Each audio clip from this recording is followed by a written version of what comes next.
أعوذ بالله من الشيطان الرجيم بسم الله الرحمن الرحيم الحمد لله رب العالمين والصلاة والسلام على خير خلقه محمد وعلى آله وصحبه أجمعين رب اشرح لي صدري ويسر لي أمري واحلل عقدة من لساني يفقه قولي اللهم أرنا الحق حقا وارزقنا اتباعه وأرنا الباطل باطلا وارزقنا اجتنابه برحمتك يا أرحم الراحمين آمين والحمد لله رب العالمين أما بعد.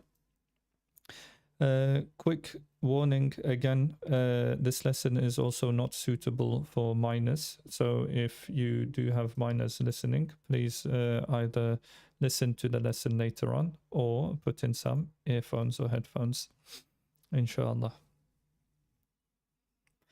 Today, we're talking about things that invalidate the fast, and it is mandatory to expiate and make up the fast. So the subject before was things that do break the fast.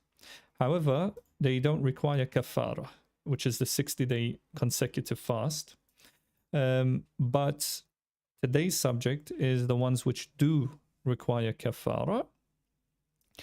And it's going to start off with the general rule, and then it's going to give a bunch of examples. So the general rule is that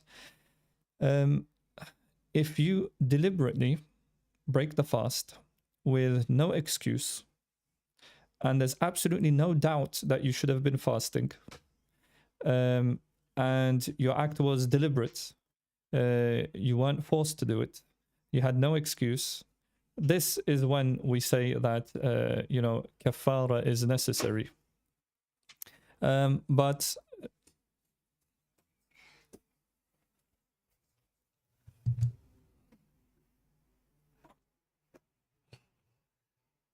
Assalamu alaikum.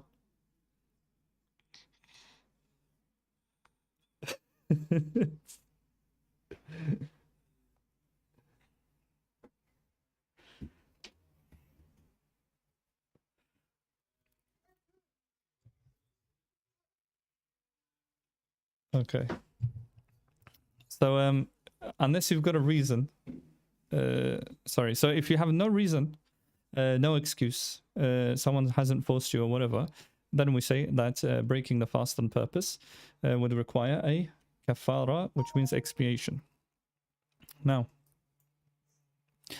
it says it is necessary to make up the fast and expiate if the one fasting is a morally responsible person.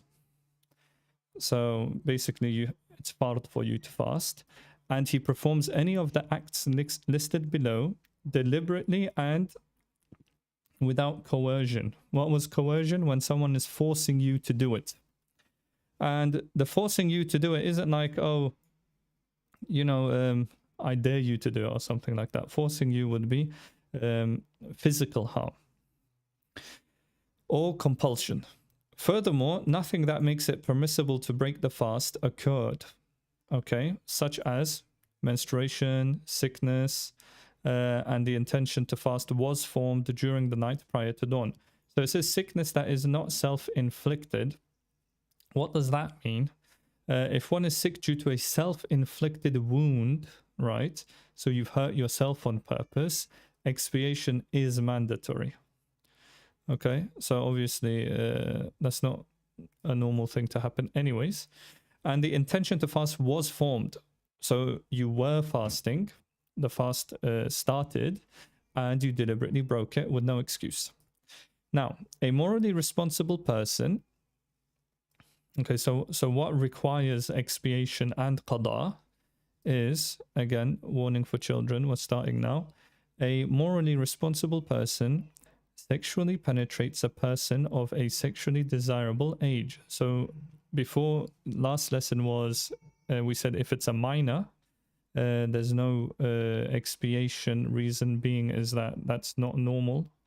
But over here, obviously, if it's a normal person of age, then that would be counted as how we can say the full experience, the full desire, basically, or is sexually penetrated, for a woman, of course, during the day of the current performance of a fast of Ramadan, and the head of the front end of the man disappears into the front end or the back end, regardless of whether there is ejaculation or not. So if you remember, the difference here was this, that one, the desirable age needs to be there, and it needs to be the front part of the man needs to disappear into, okay, either the front or the back.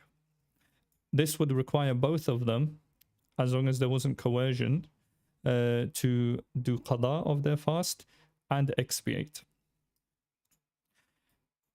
The second one, to eat or drink something that benefits the body and is customarily eaten for nutritional or medicinal purposes or for gratification, for example, smoking. Okay, so this is something that benefits the body and is either eaten for nutritional, medicinal, or gratification purposes. So I did get asked one time if, you know, what is the calorie limit to breaking the fast?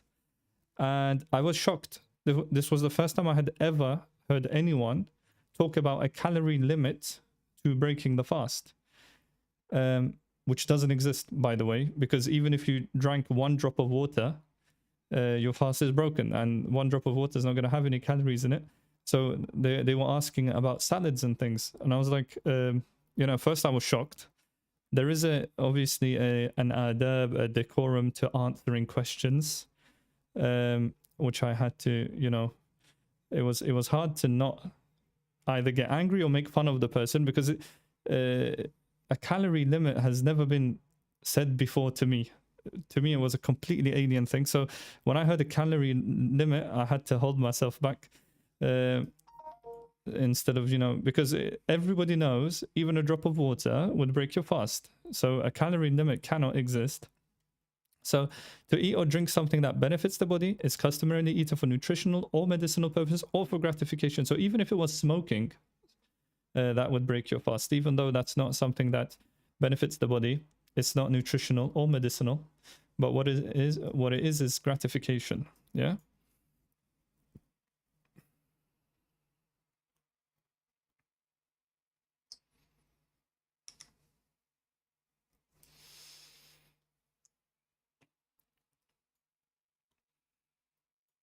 Eating raw meat, even if it is from an animal not slaughtered according to Islamic law, makes expiation mandatory, as nutrition and benefiting the body is thought from it. So raw meat is something that is eaten.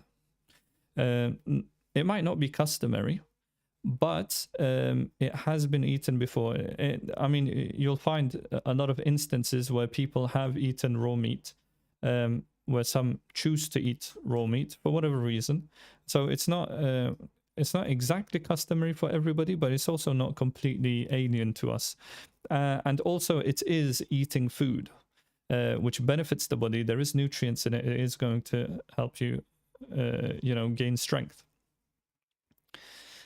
In contrast, a morsel of food expelled from the mouth cold and reinserted, dough and worm-eaten meat, so disgusting stuff basically.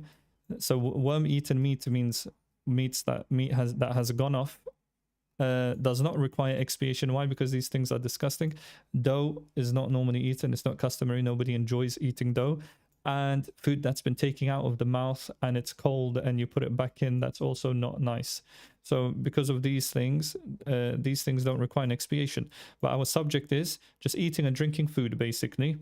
Anything that's got nutrients in it, anything that's for medicinal purposes, and anything that's for gratification. So that basically covers everything that we know of.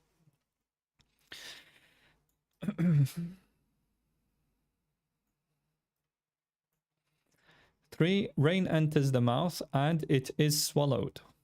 Okay, and one remembers one is fasting. Or the saliva of a beloved, not anyone else, is swallowed. Or fat, jerked meat, or wheat is eaten, even if the wheat is nibbled. Reason being is, rain entering the mouth and being swallowed, that's the same as drinking water. There's no difference. On purpose, obviously. That would require a qada and expiation. the saliva of the person you love, your wife or your husband, because this isn't something you dislike. This is going to be qada and kafara. Same, fat, jerked meat or wheat. These are all normal things to eat. We, on a daily basis, we eat jerked meat is like dried out in the sun. That's delicious. We eat that all the time. We eat the fat off of the bones and the meat. For example, when you're having ribs, you eat the fat with the meat. Wheat is normal nutritional food. So this is all fine. If one chooses sesame seed or something of that size from the type of food whose consumption necessitates expiation. So what if it's a very tiny amount? That's the question, right? And it disappears due to chewing. So you can no longer find it in your mouth. You've chewed it so much. But the taste is not found in the throat. No expiation is due. If you've chewed it so much that you can't taste it anymore, and it's completely disappeared, itself has disappeared, and there's no taste, no expiation is due. Rather, the fast is not invalidated, either as we have the fast is not invalidated either, as we have mentioned earlier. Okay, so in an instance like this, where it's a very tiny, minuscule, basically amount, and it's completely disappeared in the mouth, and there's no taste, that's fine. To swallow wheat grain, sesame seed, or the like inserted from outside the mouth, even though a sesame seed is small, what did we say? Nutritional, medicinal, or gratification. It does require qada, and it does require a kafara.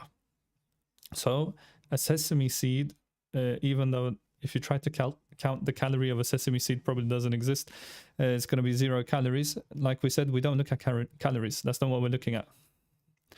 To eat Armenian earth. So remember, we said that eating earth, because nobody eats earth, doesn't require expiation. Obviously, it requires qada because you're eating something, but it doesn't require expiation. But apparently, there is a type of earth called Armenian earth, right? The Terra Sigillata tablet. That's normally eaten. Apparently, this is a type of earth that's just eaten normally, even if one is not accustomed to doing so. So even though you're not accustomed to doing it, because that type of earth is usually eaten, it would require qada and kafara. As for other than Armenian earth, such as Fuller's earth and Alpine bentonite clay, you can research all this stuff in your own time. Expiation is mandatory if one is accustomed to eating it. However, it is not mandatory upon the one who is not accustomed to eating it. So the only one where it doesn't matter if you're accustomed or not is the Armenian earth. The other ones only require kafara if you are accustomed to it. Number 6, eating a small amount of salt requires qada and kafara.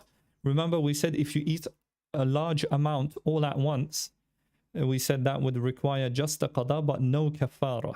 The reason being is that's you're basically torturing yourself. It's not enjoyable, it's not nice eating a handful of salt all at once. So that's why it doesn't require kafara. But eating a small amount of salt, that's going to require kafara. To deliberately eat after backbiting, cupping, touching or kissing with sexual desire, lying or having excessive physical contact with a woman without emitting sperm, or after oiling the mustache, thinking that these acts break the fast. So if you do any of these things, okay, and then you think it broke your fast, and then you eat, qada and kafara. Okay, in these scenarios, one makes up the fast and expiates, as one's thinking was out of place. There was no reason that you should have thought that, unless a relied upon scholar issued a formal legal opinion to this effect, which means the fatwa is wrong, but because you had a reason to think this way, because somebody told you, and we say a relied upon scholar issued a wrong fatwa. You asked him and he said, yeah, your fast is broken for some reason after backbiting. So he's made a mistake. But because he made the mistake and you are supposed to follow the scholar, you only need qada for this one. You don't need kafara. But if you read the hadith about, you know, backbiting and how that breaks your fast and everything, and you actually took it as literal, so you after backbiting you thought, okay, my fast is gone, I might as well eat, then qada and kafara. The same applies if one heard the hadith, that is the saying of the Prophet sallallahu alaihi wasallam, the one who administers and the one who receives cupping has broken his fast. So there is a hadith like that. So if you read that hadith and you thought, oh, okay, my fast is broken, and one was unaware of its correct interpretation, if one was aware of the correct interpretation, expiation is mandatory. Okay, so because you read this hadith, you have reason to believe that your fast is broken, even though it's not. That's not what the hadith means. Okay, but because you read that hadith and you believed it, we say kafara isn't necessary.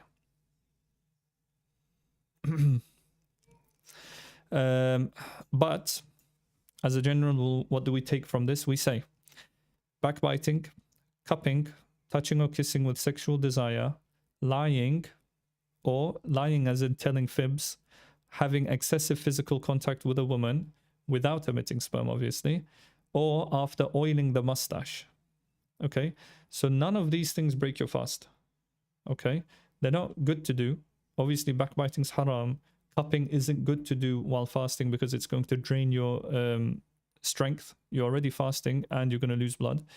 Touching, kissing, obviously, you're not supposed to be doing these things during fasting.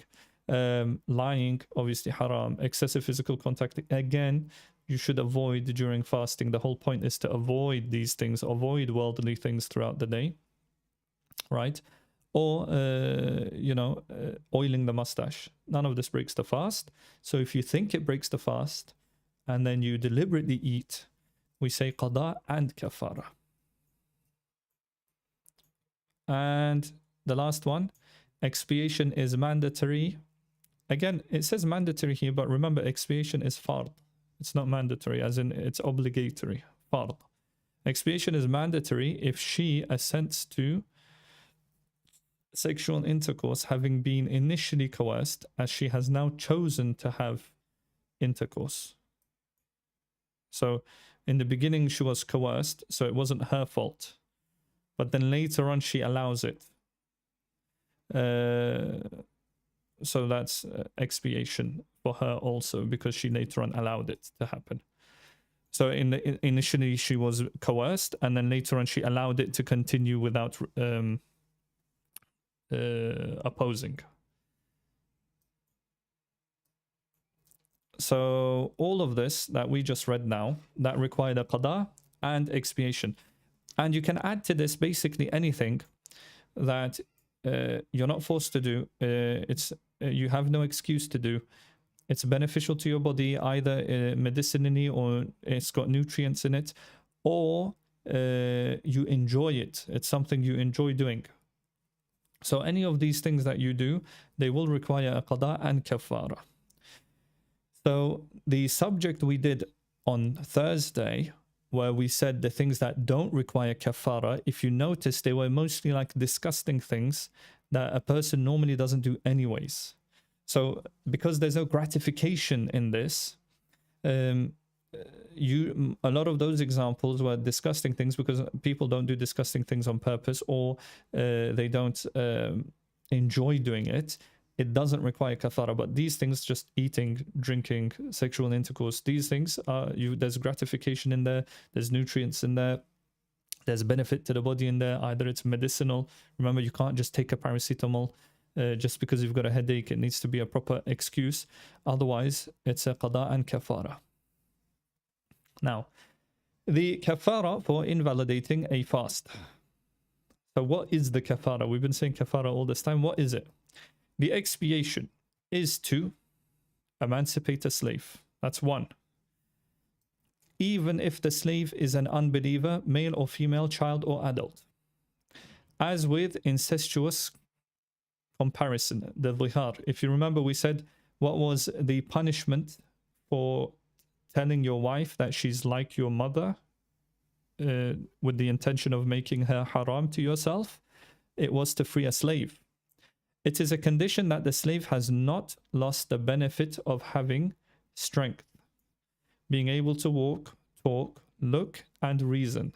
So it needs to be an expensive slave, because any slave that doesn't have strength, can't walk, can't talk, can't look, or can't has basically lost his mind, they're going to be sold for cheap. So the idea is that this is a punishment, so it needs to be an expensive slave, as in not super expensive, but not cheap either. Obviously, are there slaves nowadays? From what I know, there isn't. Some say that there are in some certain places in Africa, possibly. But since you're not going to be able to find any slave, let alone buy the slave and free them without getting in trouble, obviously this part we don't take nowadays. If one is unable to emancipate a slave and does not find one, one fasts 2 consecutive months, right? 60 days, one after the other. If you're at day 59 and something happens and you're unable to fast day 60, you have to start again from the beginning, 2 whole months. That do not contain the day of Eid or the days of Tashriq. Why? Because you're not allowed to fast on these days, remember? This is because it is forbidden to fast on these days. Yep. If one does not perform a fast for a day during the 2 months, even if it is due to a valid legal excuse, you became extremely ill, one starts anew. Doesn't matter, you have to start from the beginning. It's a punishment. However, one does not do so if one has sexual intercourse during the night, because that doesn't break your fast. So when we say 60 consecutive days, that doesn't include the nights. Okay, the nights you can eat, you can drink, you can do whatever you want.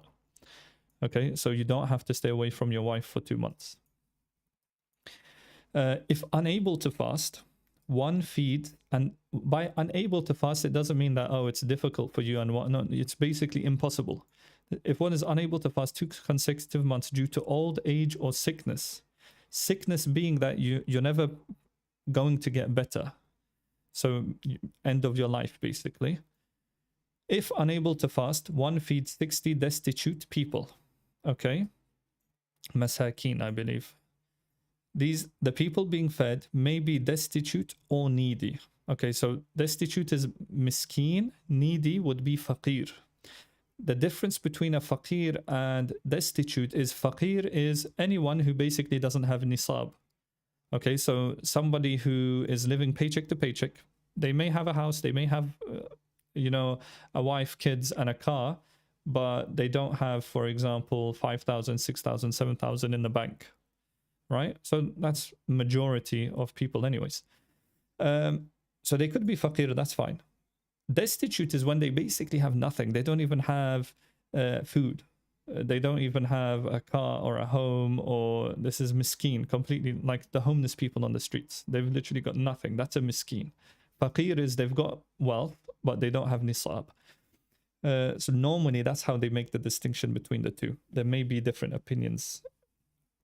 And it is not a condition that they are gathered in one place. Each person may be an adult or an adolescent. Feeding children does not suffice. Why? Because children don't eat much. It's not that we don't like children and we're not going to feed the children. It's a punishment to you. It needs to cost you something. Anyone can feed 60 children, right? You'll buy 1 loaf of bread and you can feed like 10 children with 1 loaf of bread. But if you get 60 adults, it needs to cost you money. It needs to be a punishment. Not that we don't feed the children or whatever. If unable to fast, one feeds 60 destitute people with either a satiating morning and evening meal. Okay, so 60 people, morning and evening meal. 2 morning meals, 2 evening meals, or an evening and pre-dawn meal. Okay, so just 2, you need to feed them twice. The meal may be bread from wheat without anything that is eaten with it. Okay, it could just be bread. As for bread from barley, it must have something that is eaten with it. It suffices to feed 1 destitute person for 60 days. Now, you don't have to go around and find 60 people. You could just feed 1 really poor person, destitute person, for 60 days, as in morning, evening, morning, evening. It is a condition that each person has 2 satiating meals and that no person is already satiated before the meal. They must not eat something before you feed them. It suffices to give, okay, so now we're getting to money, the wealth, right? It suffices to give half a sa', which was 1.631 kilograms of wheat or flour to each destitute person, and it is permissible for one of them to take half a sa' for 60 days. So that would make 60 half of sa'as, which would make 30 sa'as, right? Which would be 30 times 1.631. It is sufficient to give the value of this, all right? You can give the money of it, which is what we do nowadays anyways. Why? Because nowadays people can find food easily, but they can't find money easily, right? People find food everywhere. People are usually generous with food, Muslims and non-Muslims. When it comes to food, people are generous. When it comes to money, not everyone's very generous. So it's better if we give the money nowadays. That's what scholars say. It's better to give the money. Why? Because if he wants food, he can buy food. If he needs something else, he might need a blanket, he might need a pillow, he might need a tent, he might need shelter, you know. He might just want to go into a hotel for one night to have a shower. Giving the money is better, because that way, you know, he might have food, but he might really want to just go to a hotel for one night and freshen up. And this is how the people on the streets are.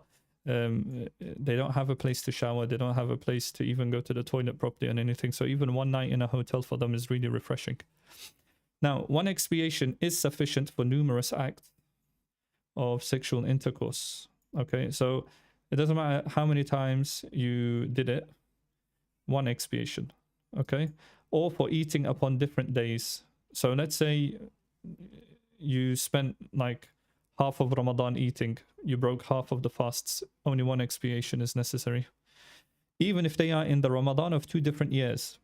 So let's say in year 1, you did something which requires expiation, and you did it in year 2, you did it in year 3, you didn't do it in year 4, you did it in year 5, you didn't do it in year 6. How many expiations do you need? You need 1. So for all of them, you just need 1. Okay? If they are not interposed by an expiation, obviously, if you do the expiation, and then the Ramadan after that, you make a mistake, or you, not mistake, but you purposefully break your fast again, obviously you're going to have to do another expiation. So unless you've done the expiation, you only need to do 1 expiation for all of them. But if you've done the expiation already, then obviously if you break your fast again on purpose, you're going to do another expiation. The obligation to expiate falls away due to the onset of menstruation, postnatal lochia, or sickness that makes it lawful to break the fast on the same day one invalidated the fast. Okay, so a lady breaks her fast on purpose. Okay, what's required? Expiation. But if she gets, if her menstruation starts on the same day, not night, on the same day, then she doesn't need expiation. Okay, because you don't fast when you're menstruating. So even though she broke her fast before the menstruation started, the menstruation starting on that day takes the fast away from her. Same for sickness. However, if sickness is self-inflicted, the obligation does not fall away. Neither does the obligation fall away if one is coerced to travel after the expiation became necessary. So why coerced to travel? Because if you just traveled, that would be from your own doing. It would be self-inflicted travel, if that makes sense. Self-inflicted anything does not get rid of the expiation. But if for some reason you were coerced to travel, then expiation would fall away, because through traveling, what did we say? You don't have to fast. Okay, inshallah, all of that is understood. So we have now finished things which break the fast. Now we're going to go on to the things which are disliked when fasting. And we'll go through this quite quickly, because there's many things which are disliked in fasting. we just have to remember, don't put anything in the body, don't do anything during the day. Just have sabr, have patience during the day, wait until nighttime to do anything you want to do.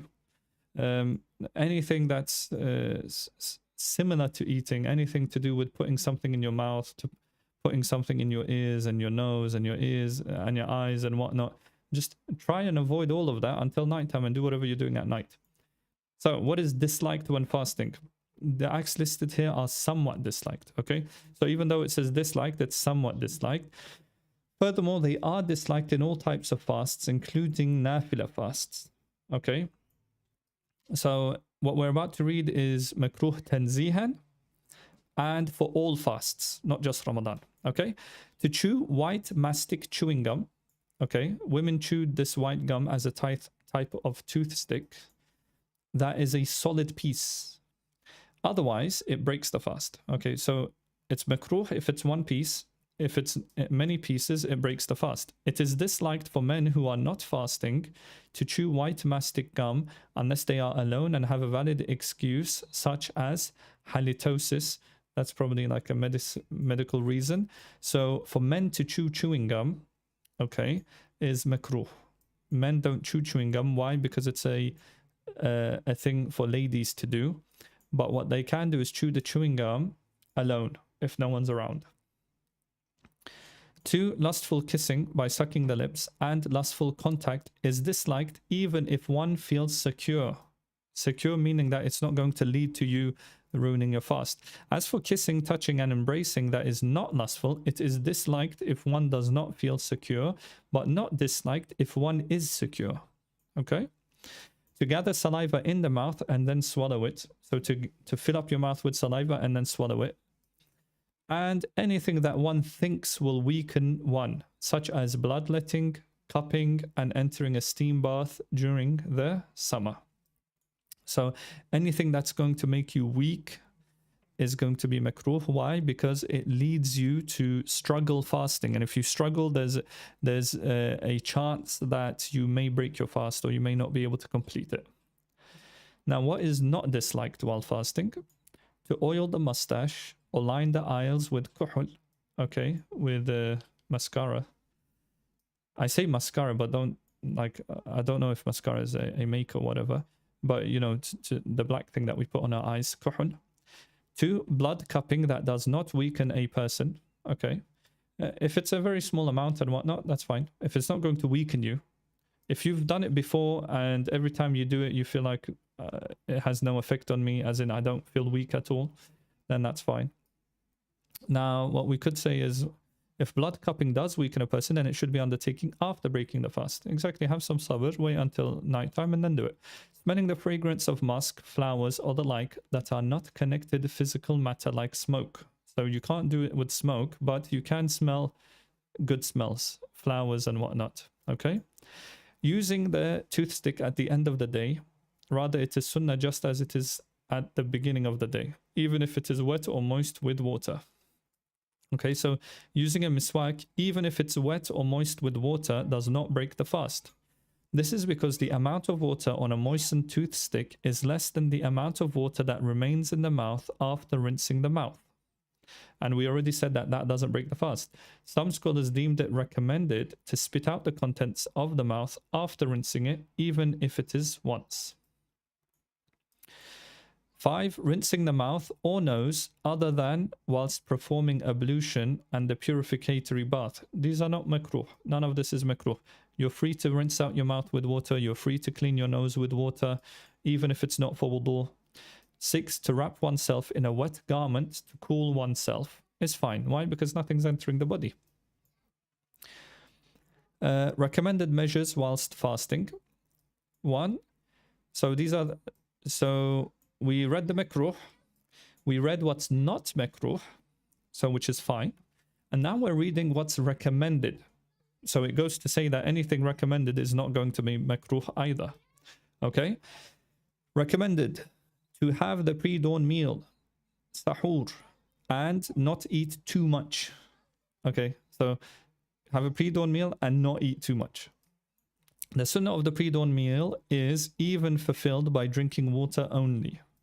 Okay, except for those performing strenuous physical labor. Then you can eat. To delay the pre-dawn meal is also recommended, so long as one does not doubt whether the night still remains. Okay, don't leave it to the last 2-3 minutes, but delay it so that you eat closer to the day and you feel less hungry during the day. 3, unless it's a cloudy day, to hasten to break the fast. Okay, remember what we said with fasting? Hastening to break the fast doesn't mean the exact second that your phone tells you it's Maghrib. Okay, you can do it when the adhan is read for Maghrib if you're in a mosque, but if you're at home and there's no jama'ah that you need to follow because you're at home all alone, wait at least 2-3 minutes extra. This isn't against hastening to break the fast. This is just because there are discrepancies between timetables. We all know this. You go one mosque, like sometimes a mosque on the same street might even have a different timetable. You download a different app on the phone that says a couple minutes different. Because of these discrepancies, just wait 2 or 3 minutes. Make sure that you're absolutely certain that the sun has set. Then break your fast. So that's why it says unless it's a cloudy day. So we take that as the phone for us doesn't give us 100% certainty that the sun has set. For us, that's not 100% certainty. Therefore, we're free to wait a couple more minutes and then break our fast. Whoever is on an elevated place does not break the fast until the sun sets from where he is stood. And the people in the town below should break it before that, when the sun sets from where they are. Okay, so obviously if you're higher up, you're going to be able to see further. And because you can see further, you're going to be able to see the sun for longer than those people who are at ground level. Now, obviously, the difference here isn't a couple meters.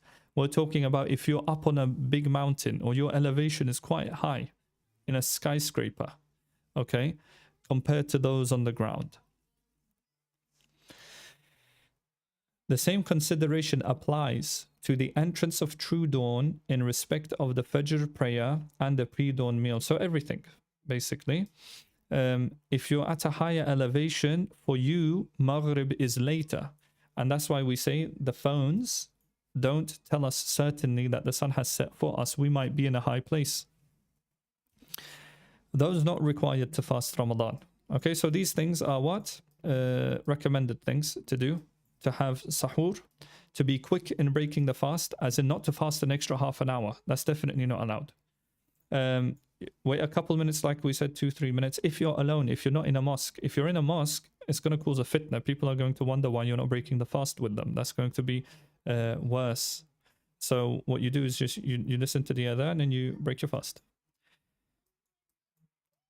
Those not required to fast Ramadan. Whoever fears a worsening or slowing down of recovery from sickness, or a person of sound health fears sickness, okay, and this fear needs to be grounded in something solid, past experience or science, okay. We don't accept just, oh, you know, if I fast I might get ill. Anyone could or might get ill.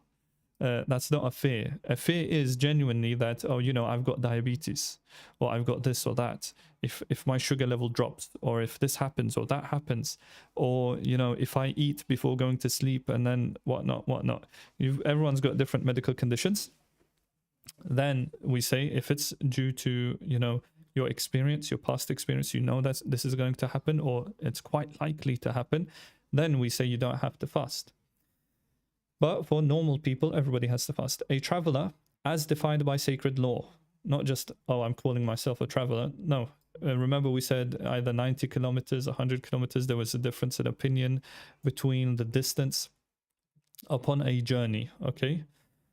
So even if the purpose of the journey is disobedience, as in let's not say you, someone, even if someone's traveling to commit a sin, they don't have to fast that day. 3, a wet nurse or pregnant woman who fears for her own or the child's life. Okay, regardless of whether the child is her own or it is a milk child. Okay, the child doesn't have to be yours for you to, care for it. The fast may be broken on the day in which the valid legal excuse is found, except for travel, as this is not an excuse when commenced during the day. Remember, we said if you started your day as a non-traveler, then you traveled, you must carry on fasting. This is not an excuse. Okay, what does it say?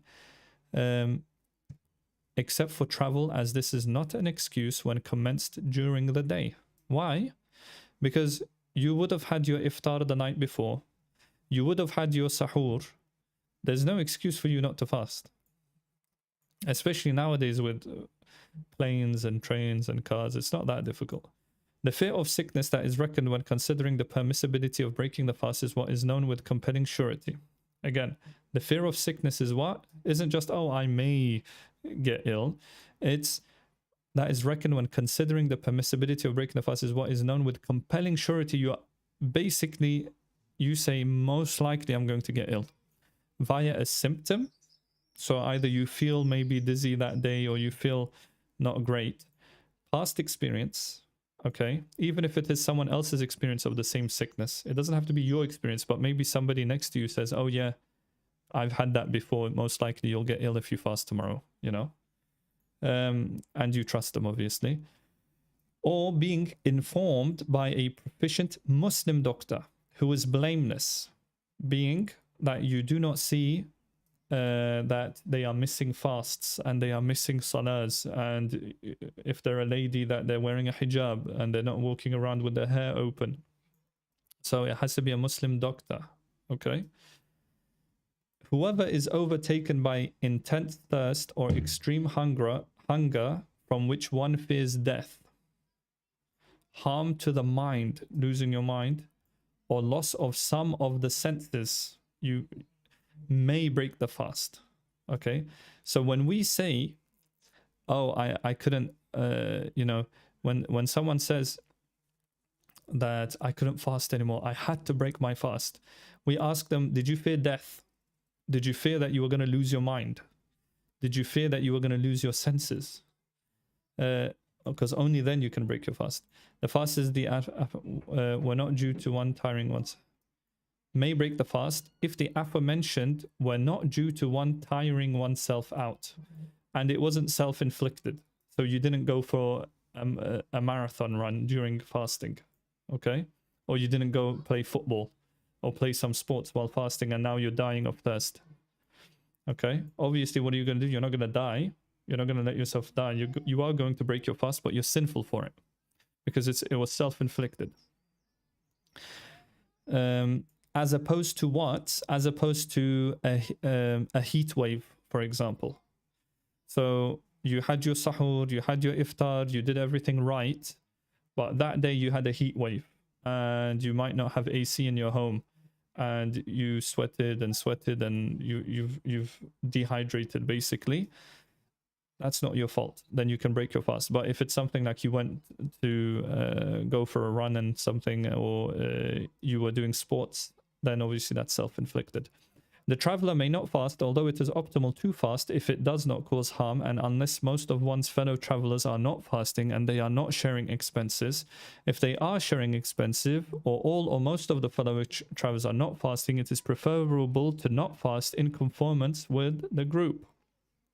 Now, does this apply to our days? Which one of our friends would seriously be upset that we fasted while they weren't fasting while traveling? I doubt that we really have friends like this. All of our friends would be, accepting and helping us to fast that day. So if you're in a weird group where people are going to get upset that you're fasting and they're not fasting, then obviously don't fast because you're a traveler. But I doubt this is a problem. This used to be a problem in the olden days. Why? Because the way they would travel was they would be on camels, they would be sharing food, they would be sharing expenses and everything. But nowadays we're just sitting in a car, driving to our destination. We usually get there within a couple hours. So there's no reason for anybody in that group to not be fasting. Now, the aforementioned people make up missed fast to the extent they are able to without making a redemption payment. Okay, so if you're able to make up the fast, you make up the fast. If you're not able to make up the fast, then you make a payment. As in, you're never going to be able to make up that fast in the future. You believe that you're never going to get better, for example. And the fast need not be made up consecutively. Obviously, if you miss like 10 days of Ramadan, 20 days, even if you miss the whole of Ramadan, as long as it's not an expiation, your qadars can be done on different days. You could wait all the way until winter to do it if you wanted. If the following month of Ramadan arrives, the current fasts are performed before the makeups. Okay? You do that Ramadan and then you do your qada. You can't try to do your qada while in the next Ramadan. And no redemption payment is due. You don't have to pay fidya just because you delayed it. Delaying your fast does not require fidya.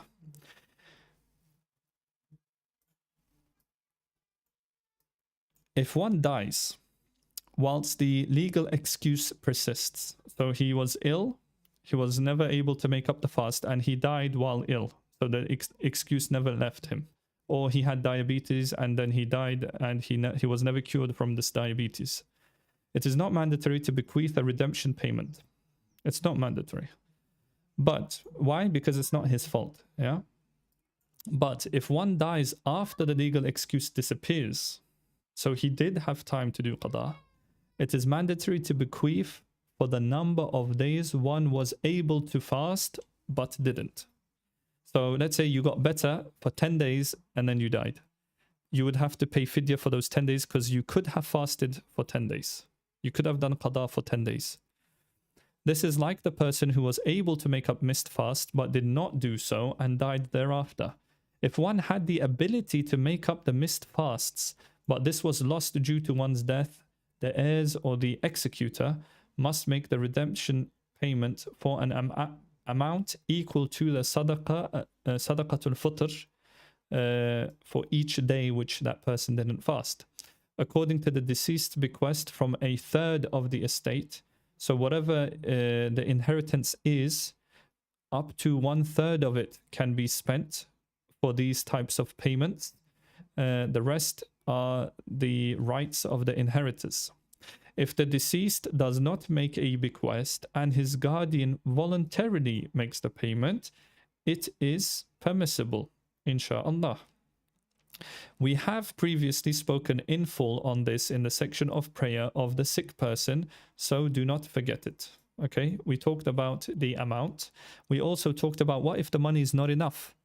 You give it to a poor person, they gift it back, you give it to them, they gift it back, you give it to them to finish off his payments. The very old person who is in deterioration each day until death, the one unable to fast indefinitely, the sick person with no hope of recovery, and the one unable to fast. All of these people are what? All of these people, they don't have to fast. So a person that keeps on getting worse and worse and worse, a sick person with no hope of recovery, the one unable to fast just can't do it.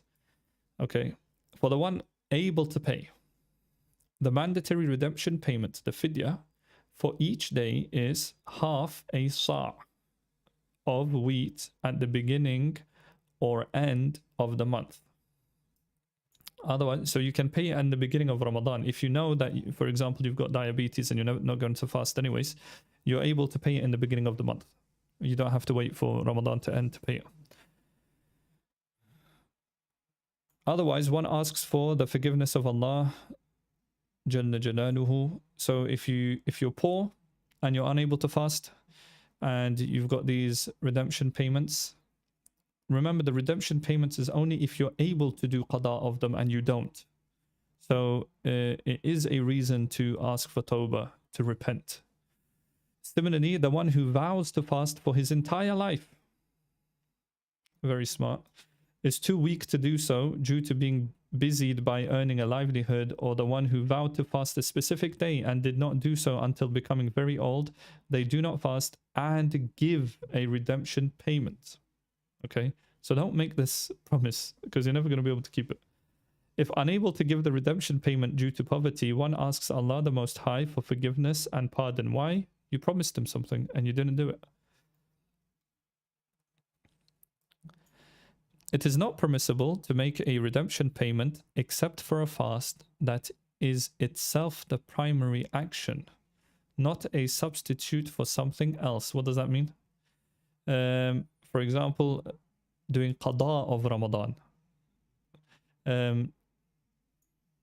Examples for the former include the fast of Ramadan, okay, and its makeup and a vowed fast. However, it is not permissible to make the redemption payment in the following cases because the fast is a substitute for something else, namely financial expiation, kafara. So if you're unable to do your qadas or your vowed fasts and things like that, there is a payment. The fidya must be paid.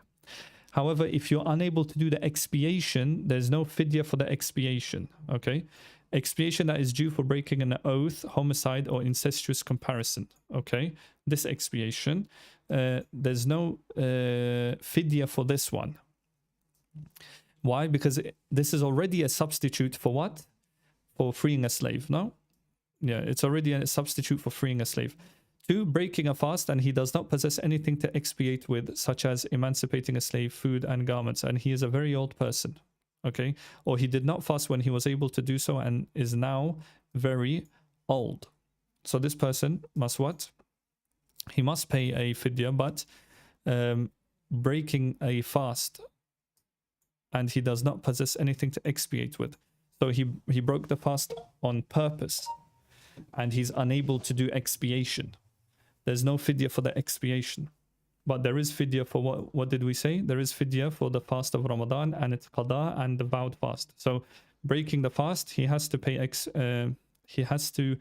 fidya for the fast of Ramadan, but he doesn't pay fidya for what? The expiation of it.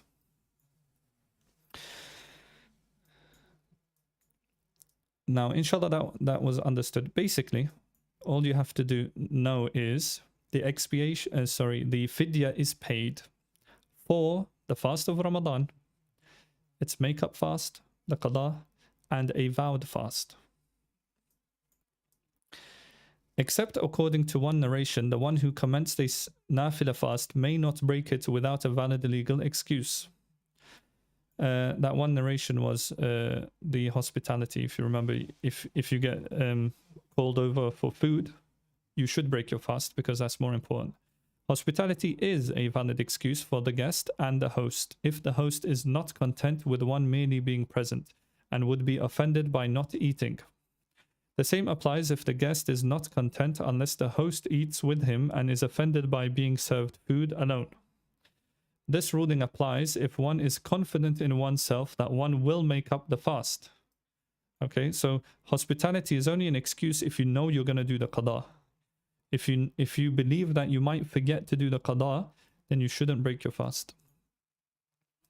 And you should only break your fast if you believe the other person is going to be upset with you.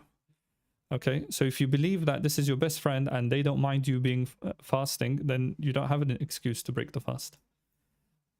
So you can't just call somebody over because you want to break the fast.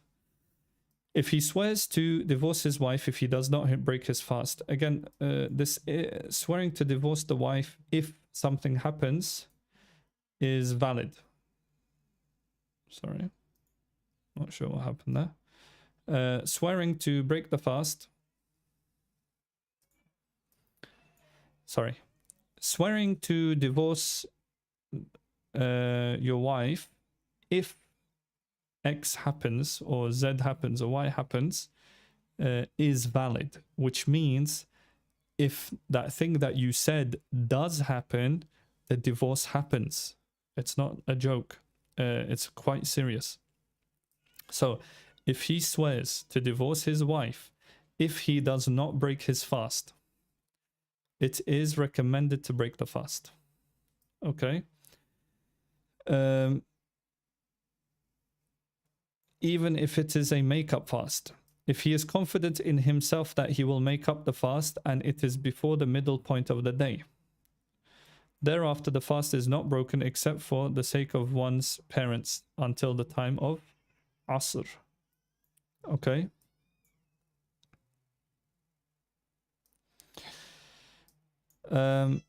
So it's talking about, it's not saying you should divorce your wife, it's just saying the sin. It's recommended to break the fast if it's before the middle of the day. And you know that you'll do the qada of it. Okay. If it's past the middle of the day, then you shouldn't break the fast. So the wife will end up being divorced, except for the sake of one's parents. What does that mean? The fast is not broken unless the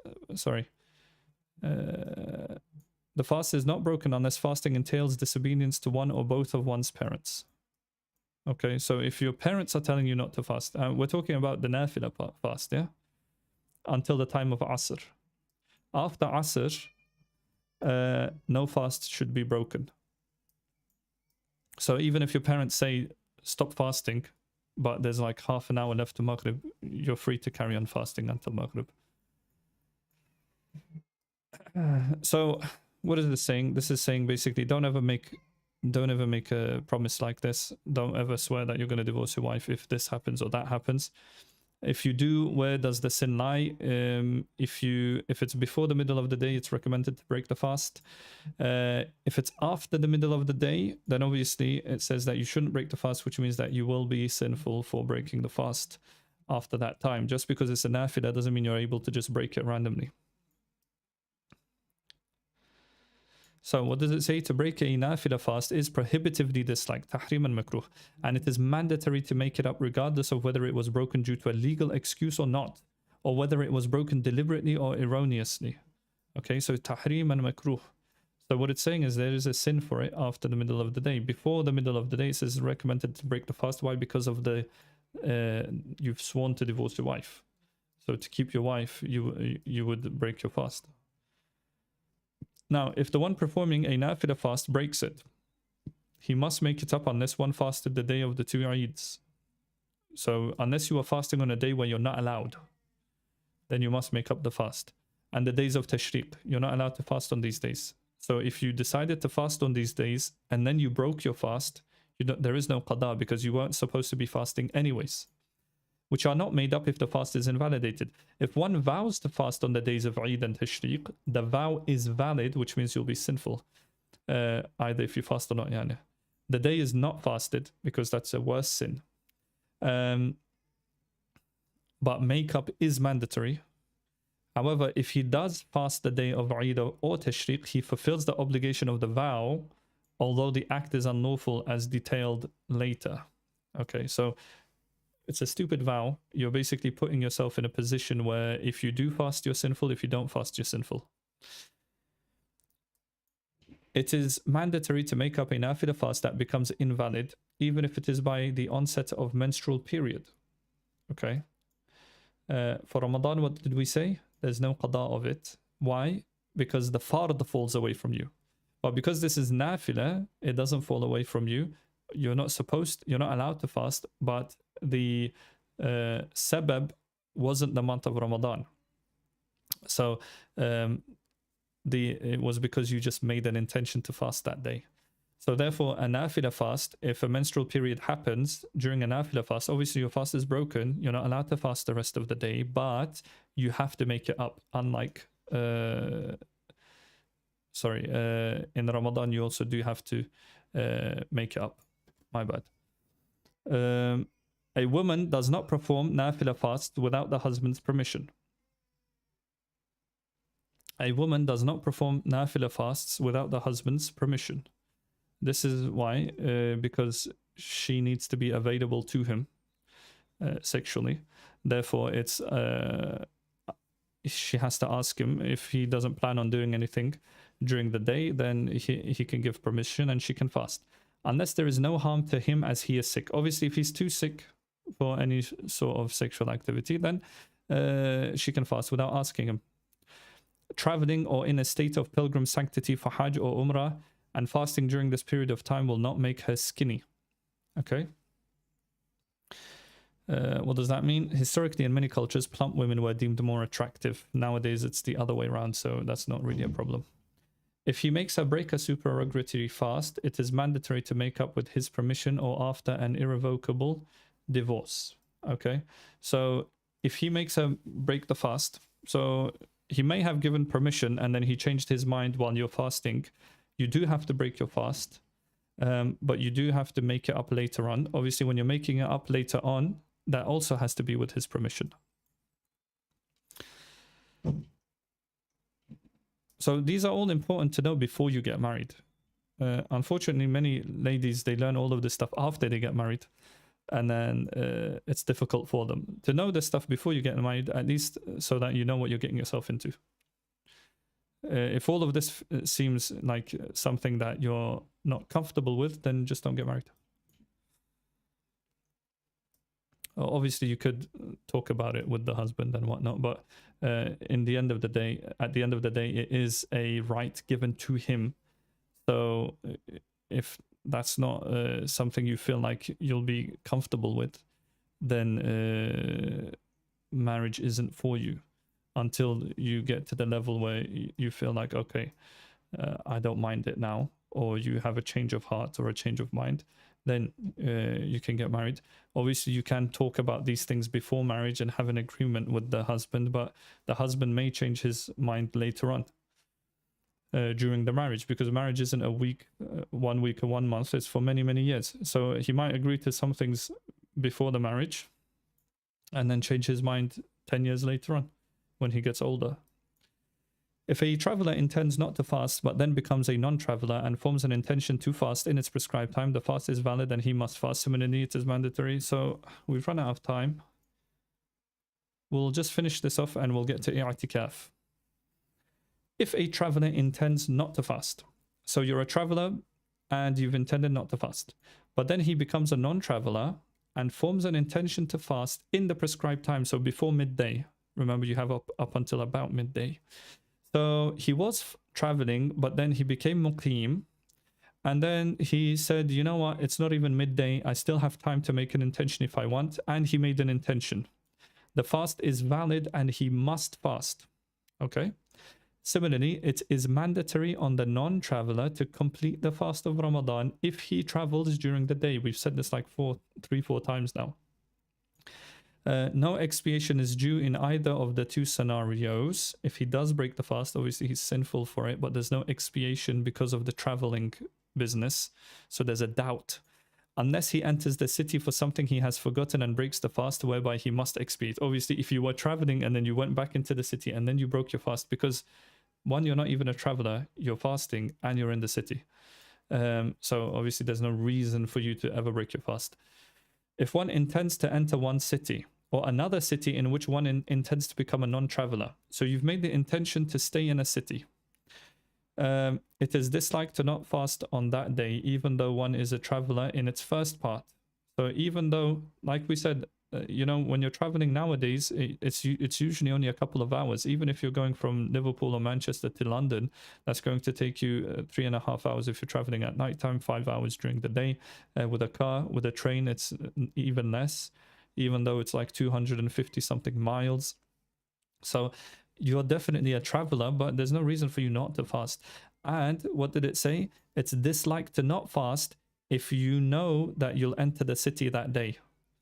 So the fact that most of our journeys nowadays ends before the nighttime anyways, already shows that it's disliked. However, there is no impropriety in not fasting if one thinks that it is probable that one will not enter the city until sunset. So if you believe that you'll have to do iftar on the road, then it's up to you whether you want to fast or not. Okay, but if you know that you'll be in time for iftar in a city, then it's disliked for you not to fast that day, even though you're a traveler from the morning, right? And lastly, the fast is not broken by the one fasting by merely intending to break the fast after Fajr. We already said this.